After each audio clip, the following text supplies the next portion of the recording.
കേരളത്തിൽ പാചകവാതക വിതരണം തടസ്സപ്പെട്ടതോടെ ഹോട്ടലുകൾ കൂട്ടത്തോടെ അടച്ചിടുന്ന സാഹചര്യം നേരിടാൻ പുതിയൊരു വഴി കണ്ടെത്തിയിരിക്കുകയാണ് രണ്ട് മലയാളി യുവാക്കൾ.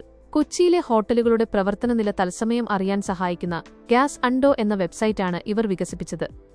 IT മേഖലയിൽ ജോലി ചെയ്യുന്ന കണ്ണൂർ സ്വദേശി വൈശാഖ് സുരേഷും കൂട്ടുകാരൻ വിശ്വനാഥ് കർത്തയുമാണ് ഈ സംരംഭത്തിന് പിന്നിൽ. 30 സഹപ്രവർത്തകർക്കായി ഒരു ഇഫ്താർ പാർട്ടി കൊച്ചിയിലെ ഹോട്ടലിൽ ബുക്ക് ചെയ്ത വൈശാഖിന് ഗ്യാസ് തീർന്നതിനാൽ ഭക്ഷണം നൽകാൻ കഴിയില്ലെന്ന ഹോട്ടലുടമയുടെ മറുപടിയാണ് ലഭിച്ചത്. ഈ ബുദ്ധിമുട്ട് മറ്റാർക്കും ഉണ്ടാകരുത് എന്ന ചിന്തയിൽ നിന്നാണ് ഒറ്റരാത്രി കൊണ്ട് ഇവർ ഈ പോർട്ടൽ നിർമ്മിച്ചത്. ജനങ്ങളിൽ നിന്ന് വിവരങ്ങൾ ശേഖരിച്ച് പ്രവർത്തിക്കുന്ന ഒരു മാപ്പ് സംവിധാനമാണിത്.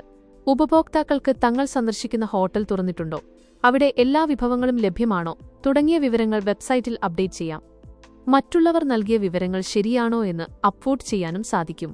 നിലവിൽ കൊച്ചിയിലെ 2400-ലധികം ഹോട്ടലുകളെ ഇതിൽ ഉൾപ്പെടുത്തിയിട്ടുണ്ട്. ഹോട്ടലുകളുടെ പേരും സ്ഥലവും സെർച്ച് ചെയ്താൽ അവിടെ ഗ്യാസ് ക്ഷാമം കാരണം വിഭവങ്ങൾ കുറവാണോ അതോ ഹോട്ടൽ പൂർണ്ണമായും അടച്ചിട്ടിരിക്കുകയാണോ എന്ന് ഇതിലൂടെ മനസ്സിലാക്കാം.